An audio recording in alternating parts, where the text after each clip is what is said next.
I want to make it very clear that the conversation or this video that I'm about to film about remaining in unhealthy relationships, I'm speaking from a place of experience. Everything that I'm saying in this video is stuff that I have said to myself. It's all conversation that I've had with myself, me and God. So to whomever is listening to this, I don't want you to hear this as I'm making this video about you, or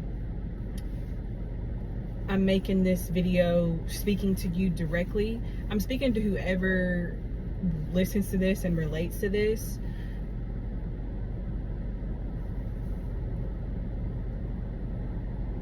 But the words that I say, I've said it all to me too. And none of it feels good to hear, and none of it's like happy information, but it's true. So, and this is particularly for believers as well. But anybody can listen. Anybody can take from this, I think. But yeah, I just want to make that clear. This is not a personal attack by any means. I've been through this kind of situation, and this is what I took from it, and this is what I learned from it. And because I've been asked to share more, that's what I'm doing. And because I've sort of been asked to share more on this topic specifically, this is what I've heard about it. This is what I know about it. This is what I've lived. This is what I've experienced. This is what I've taken away from the situation. And I know it's a difficult situation. It's a complex one. It's one of those things where suddenly it's like one day you wake up and you be like, how did I even get here? How did this even happen in my life? How did all of this happen? And I allowed it to happen, and I wasn't aware that it was happening. You know, how was I so oblivious? Well, I can't necessarily answer those questions, but I can offer insight on what to do next. So yeah. So let's talk about staying in relationships that we know God has called us out of.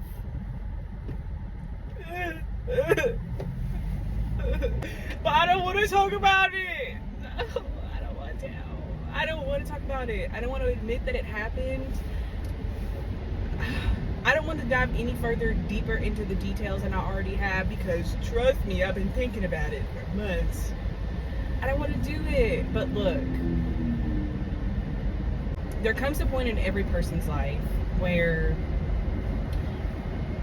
they are given the opportunity to face the facts and have real conversations with themselves and with God about their actions and the situations that they are keeping themselves in, and the things they keep choosing to do even though they know they shouldn't do it. There comes a point in every person's life where they have the opportunity to have those conversations. And when you get that opportunity, you should take that opportunity to have those conversations with yourself and with God. And ultimately, at that point in time, that conversation results in different action. But that's your choice. You have to choose to do something different. You have to choose how you're going to respond and what you're going to do. You have to set a plan out of, if this happens, I'm going to do X. Or when this happens, I'm going to do X. And you have to stick with that. And that's really the expectation that comes with that type of forward-facing conversation. It's like looking in the mirror. And really, I think all these like toxic relationships we find ourselves in are nothing more than a mirror. It's nothing more than like the most visual, eyes wide open kind of reminder, or kind of like self-exposing experience where God is showing you, look at what you're doing. You see this other person doing stuff, you're right there with them. Look at what you're doing. You know,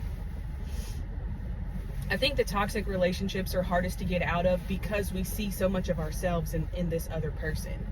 You know, we understand their pain. We understand their trauma. We understand the drama that comes with their trauma. We get it. You know, we get it. Partially because we're experiencing it with them. Partially because it's probably something that I've been through or I've witnessed before, and it's all very familiar to me. It's very hard to get out of those relationships because it is like looking yourself in the mirror. And yet, with it being so toxic, usually, again, there's one person that either refuses to have the conversation or has had the conversation and refuses to do anything about it. And I just hope that you will be you will be neither one of those people. I hope that you will be the person that has the conversation and that does something about it, that stops the cycle, that says, you know what, I'm changing this. I'm going to go deeper with God, and I'm going to heal from what I've just saw about myself, basically. Because again, it's a mirror. It's a mirrored relationship. I'm going to heal. I know I got to do things differently, and that doesn't mean you have to know everything of what to do from day one, but it does mean once you agree to say, God, you're right. I've been doing things wrong. I've seen how this situation has gone. I don't even fully understand why I behave this way. I don't even fully understand the situation as a whole, but I'm letting you know right now, Lord, that I'm tired of it. I'm done playing the game.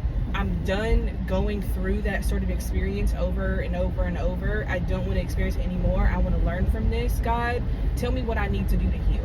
Show me more that I haven't seen even from this mirror that you see that I need to go work on. And God, help me. You know, then it's a daily pursuing of what it is ultimately that's meant to be healed from the situation you've just experienced with another individual. You know, and to take this even further,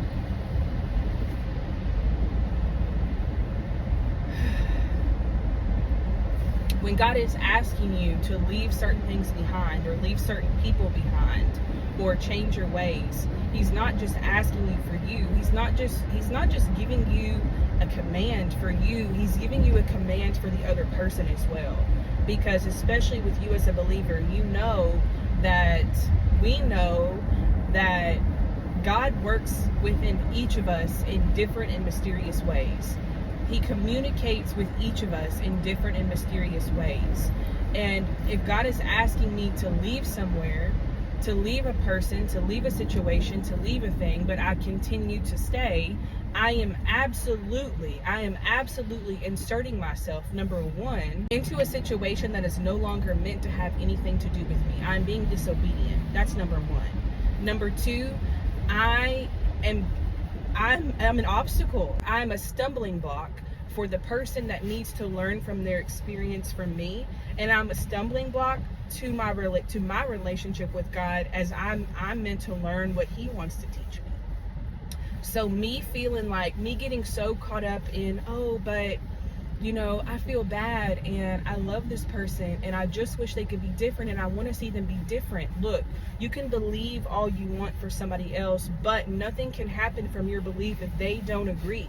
And if you've already known you've been experiencing some toxic stuff in whatever kind of relationship, why would you continue sticking around in hopes to see them believe something that they haven't believed the whole time you've known them? So what makes you think your belief now is going to change that at all?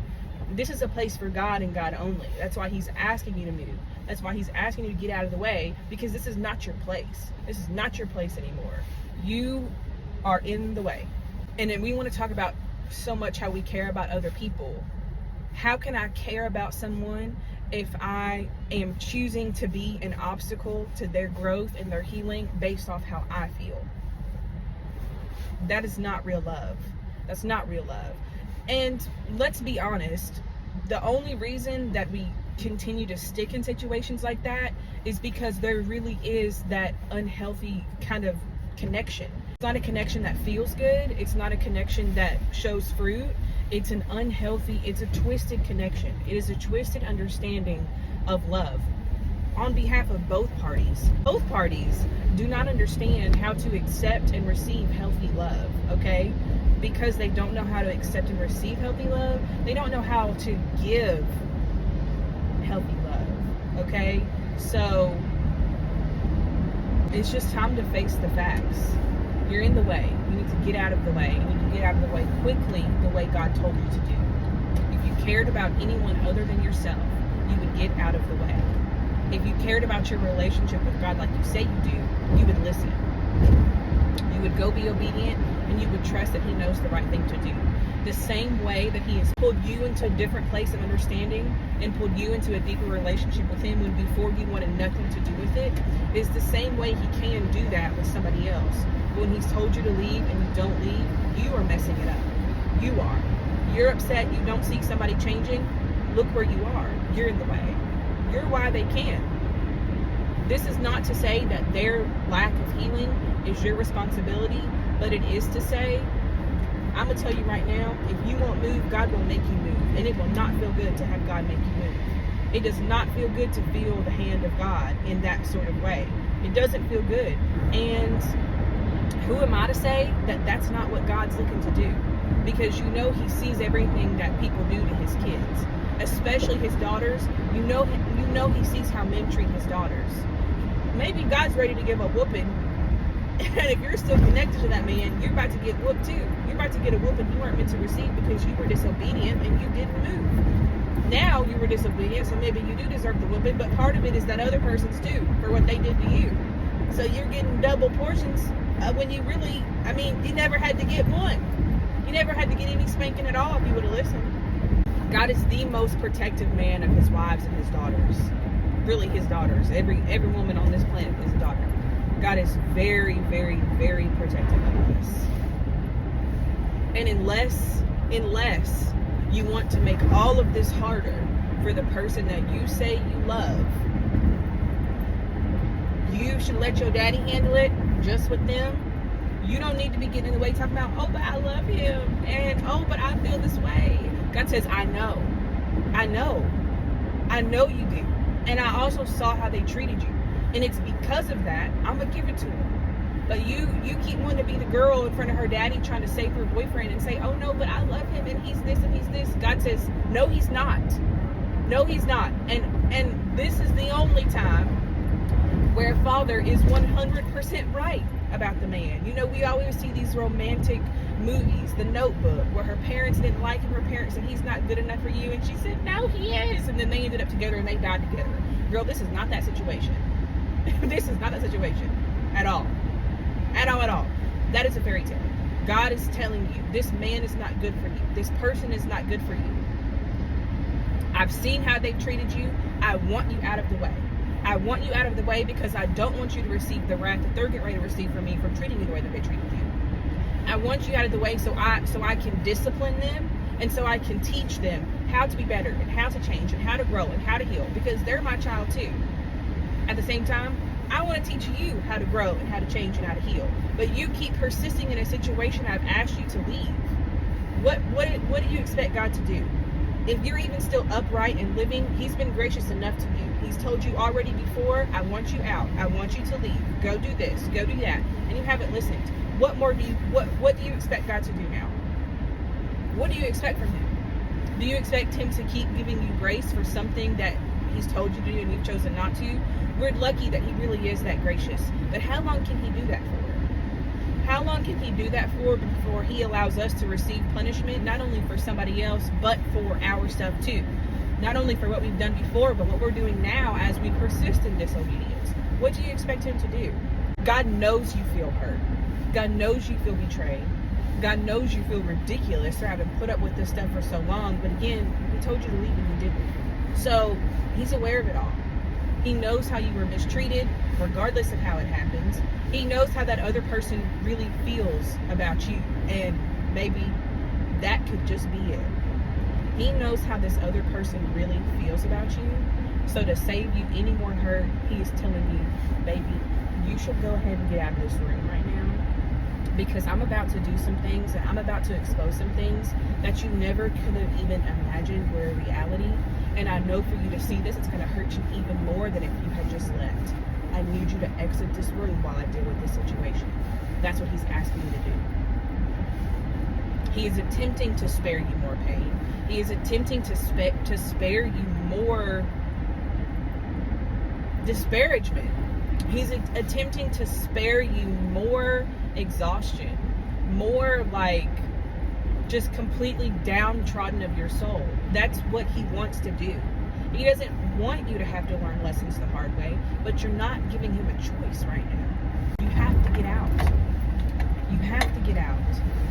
It's not just about you. It's not just about how you feel. It's not just about what you see this person could be, and you want them to be good so bad, and you want them to be happy so bad. Again, if you really wanted them to be happy, you would let God approach them the same way that he's approached you, gently and with love and with respect and with continued commitment.